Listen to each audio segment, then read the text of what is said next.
Assalamualaikum warahmatullahi wabarakatuh. Perkenalkan, nama saya Andini Wulandari dari manajemen 22A dengan NPM 224111042. Di sini saya akan menjelaskan materi dari mata kuliah Manajemen Sumber Daya Manusia, yaitu yang berjudul Strategi MSDM. Strategi sumber daya manusia merupakan perencanaan kualitas sumber daya manusia agar dapat berkembang ke arah yang lebih baik. Artinya, dengan adanya strategi sumber daya manusia akan membantu seseorang agar berkualitas dan berdaya saing untuk suatu perusahaan. Sumber daya manusia sangat penting bagi perusahaan karena sumber daya manusia menentukan maju atau tidaknya suatu perusahaan. Di dalam suatu perusahaan, adanya sistem tata kelola untuk mengatur sumber daya manusia itu sendiri.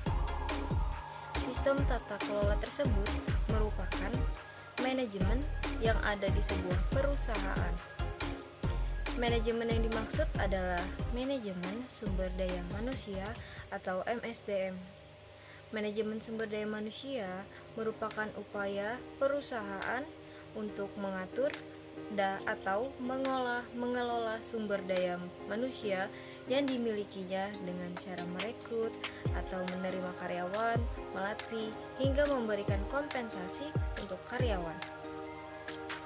Dan yang selanjutnya yaitu pengertian MSDM menurut para ahli, yaitu menurut Henry Shimamura, yaitu manajemen sumber daya manusia adalah sebagai pendayagunaan, pengembangan, penilaian, pemberian balasan jasa, dan pengelolaan terhadap individu anggota organisasi atau kelompok bekerja.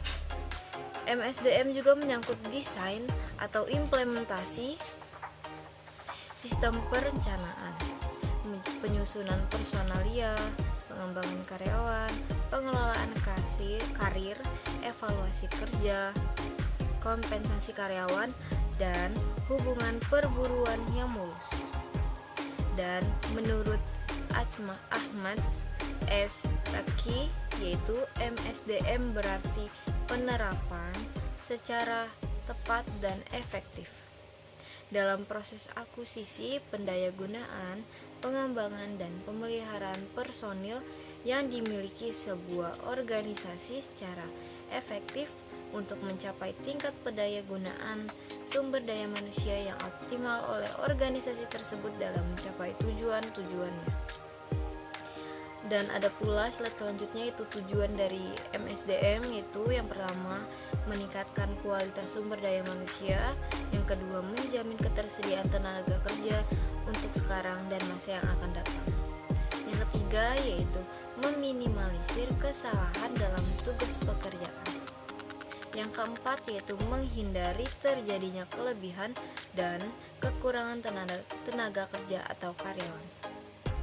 Dan slide selanjutnya yaitu fungsi dari manajemen sumber daya manusia, yaitu yang pertama perencanaan atau planning, yaitu berarti untuk kebutuhan sumber daya manusia meliputi beberapa kegiatan antara lain sebagai berikut. Yang pertama, menentukan jumlah pegawai yang dibutuhkan dalam suatu unit kerja tertentu. Yang kedua, menentukan jenis pegawai yang dibutuhkan.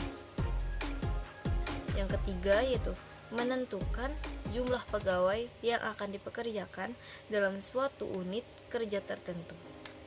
Yang kelima yaitu menentukan beberapa jumlah pegawai yang dapat mengisi kekosongan suatu jabatan dan sebagainya. Dalam proses perekrutan ini bisa disebut yaitu melakukan pengadaan karyawan. Yang kedua yaitu perekrutan atau rekrutmen, yaitu penarikan proses mencari sumber daya manusia yang dapat mengisi suatu jabatan tertentu dalam organisasi atau perusahaan. Perekrutan ini juga tentu memberikan peluang bagi orang yang memiliki kemampuan dan keterampilan yang memenuhi kualifikasi dari pekerjaan yang tersedia di dalam organisasi atau perusahaan tersebut. Yang ketiga yaitu seleksi, atau yang biasa disebut dengan proses rekrutmen pada manajemen sumber daya manusia dalam rangka mencari sumber daya manusia yang berkualitas dan bertanggung jawab dengan tugasnya. Seleksi adalah proses untuk menemukan karyawan yang sesuai dari beberapa kandidat yang tersedia. Terdapat seleksi terdiri dari penerimaan CV atau kurikulum vitae. Dan yang keempat yaitu orientasi, pelatihan, dan pengembangan.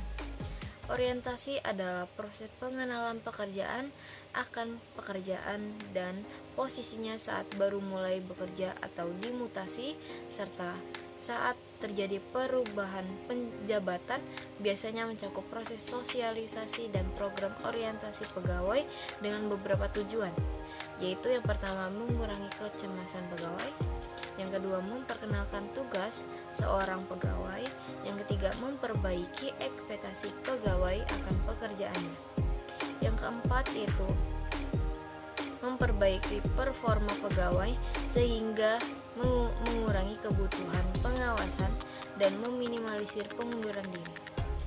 Dan pelatihan dalam manajemen sumber daya manusia adalah proses pembelajaran untuk mendapatkan keahlian, pengaturan, konsep, atau sikap yang mampu meningkatkan kinerja karyawan. Yang kelima yaitu evaluasi kerja, yaitu kegiatan yang untuk membandingkan kinerja karyawan dalam suatu periode terhadap kesepakatan yang sudah ditentukan bersama. Yang keenam yaitu penghargaan, promosi, transfer, dan penurunan pangkat. Penghargaan diberikan dengan tujuan mempertahankan pekerjaan dengan hasil yang produktif, alias mempertahankan produktivitas pekerjaan. Promosi yaitu apabila pekerjaan dinilai mampu bekerja lebih baik dari kebutuhan kerjanya saat ini dengan tujuan menyesuaikan kemampuan pekerjaan dengan pekerjaannya. Dan ada transfer atau mutasi diberikan saat pekerja dinilai kurang tepat akan pekerjaannya dan harus pindah ke lokasi atau jabatan lainnya yang lebih sesuai. Dan juga ada penurunan pangkat, yaitu kinerja pekerja dinilai kurang memuaskan sehingga diberikan jabatan lain yang lebih sesuai dengan kemampuannya. Dan selanjutnya itu yang ketujuh yaitu pengintegrasian, yaitu yang berarti kegiatan menyatupadukan keinginan karyawan dalam dan kepentingan perusahaan agar terciptanya kerjasama yang memberikan kepuasan.